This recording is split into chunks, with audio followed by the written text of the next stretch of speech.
All right, my guest again, of course, is my buddy Nate Vallier, who's in Adelaide, Australia. Nate, welcome back to Chili Chats.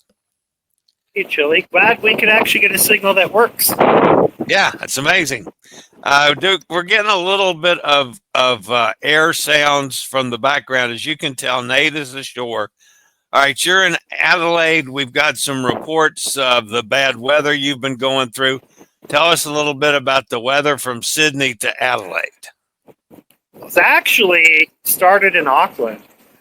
We had about 16 to 18-foot swells, and we had about I want to say an 8-degree list for a couple hours. We literally had a 60-mile-per-hour wind, not a gust, but a wind off the port side of our ship, a direct 90-degree hit on the side. And it's been kind of interesting. I thought Queen Charlotte Sound was bad.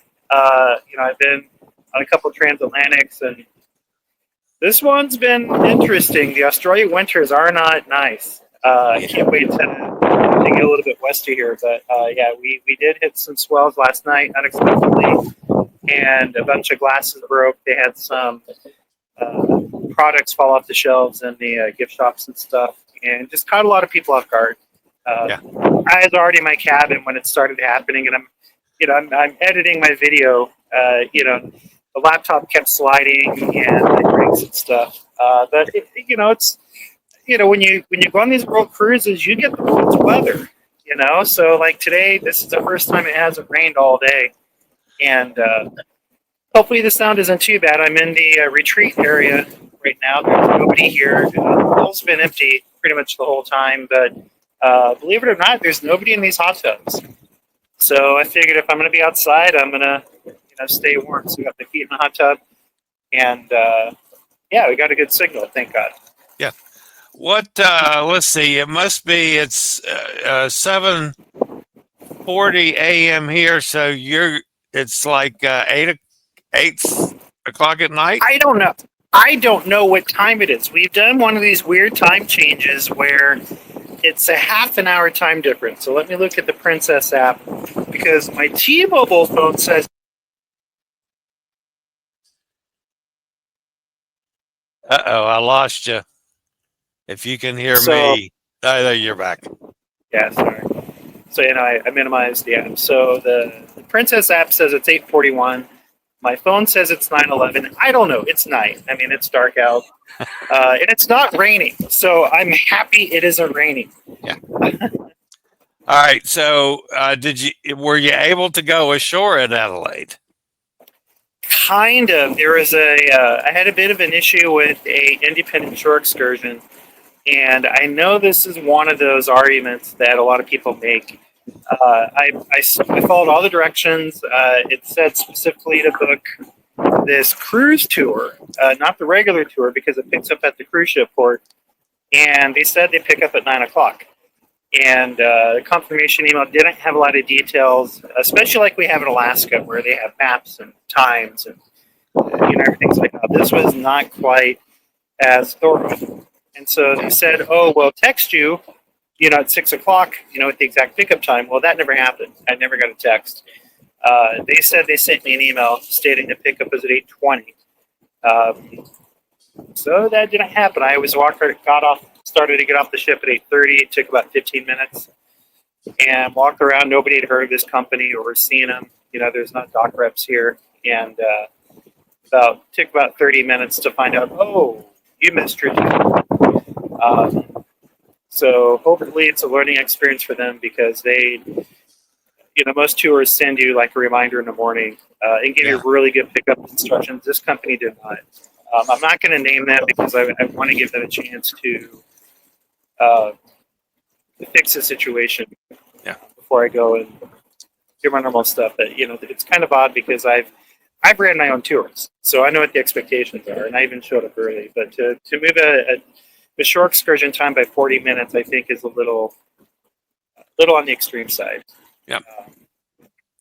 So no, I didn't get to go to the wineries today, which probably is a blessing in disguise because the weather was really kind of crappy here. It felt like June. It's 50 degrees, rainy, very windy throughout the whole region. So I think I would not have had a the best experience at the cruise. So spent the day, worked a little bit, watched some movies, started one of my books, and I've been on this ship now for 7 days, and have yet to touch any of the 9 books I brought. It's been pretty busy. All right, so your next stop is Perth, if I remember correctly. Yeah, Fremantle, Perth, and hopefully we make it on time. I did get an excursion to Rottnest Island, which is home of the quokkas, which are the little rat-looking kangaroos that have a wicked smile. So I'm hopefully get to see that. And I've already talked to the company and said if it's non-refundable, which I get, but if we miss it by a day, they'll buy a tour by a day.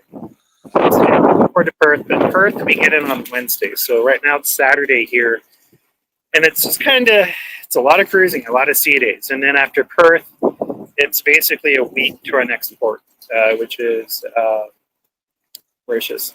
Yeah, Mauritius, whatever. We both have to figure out how to pronounce that word before this thing's over with.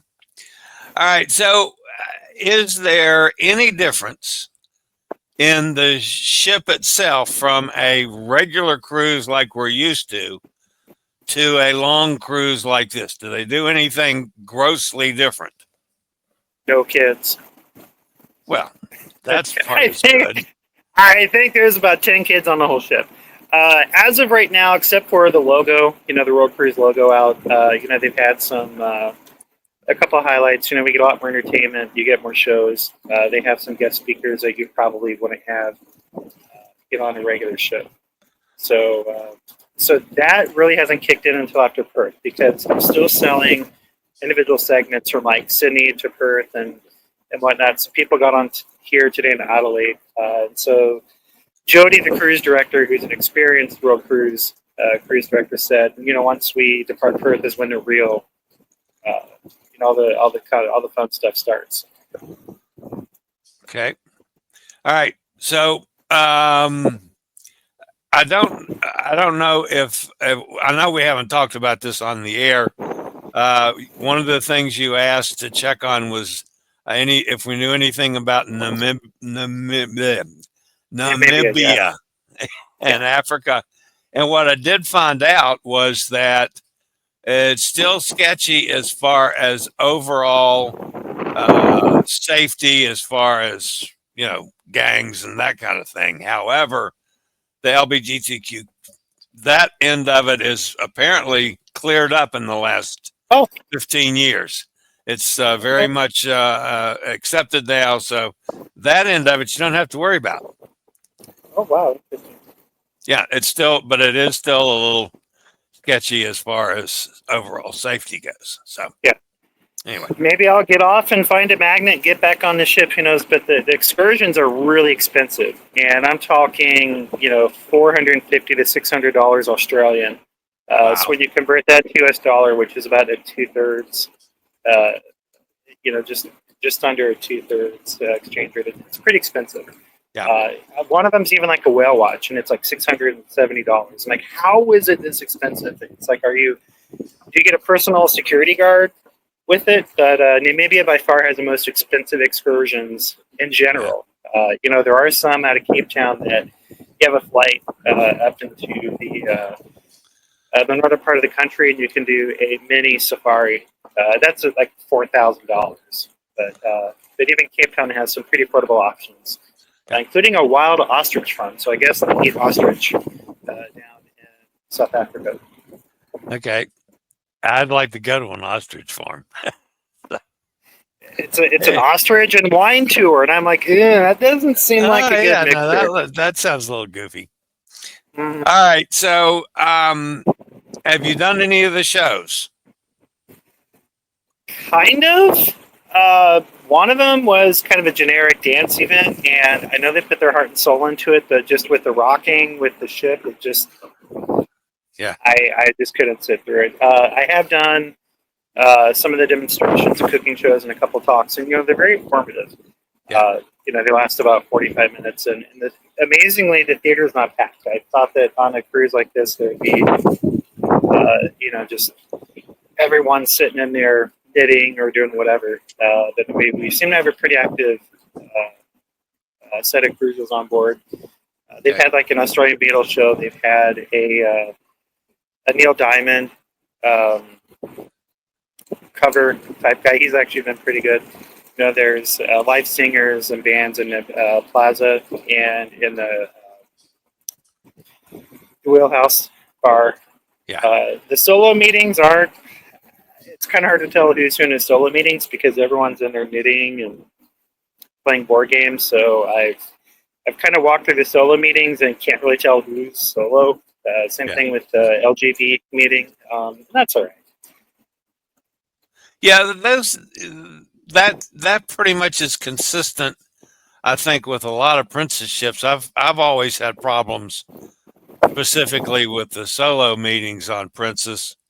Again, they have them set up, but they don't have a host. So it's one of the things that Norwegian's got a lot of problems, but Norwegian does right. Is the solo and the LGBTQ meetings where you actually have a person, a staff member. So you know they do that better than anybody. But And at least they have a sign up. You know, there is a sign inside the bar. You know, for the meeting area, but it's kind of hard to tell who's doing what's what. But I've got 55 more days, so yeah, uh, yeah, you know, I'm having a good time. A lot of the crew recognize me from the shop in Skagway and Juneau, which has been kind of cool. I know the cruise director, the activities manager, and some of the other folks on board. yeah. And then, you know, a lot of friendly people, and some people who aren't very friendly. You know, you learn quickly who to avoid. And yeah, it's so far so good. Okay. Can't really complain. All right. We've had some rough seas, but making the most of it.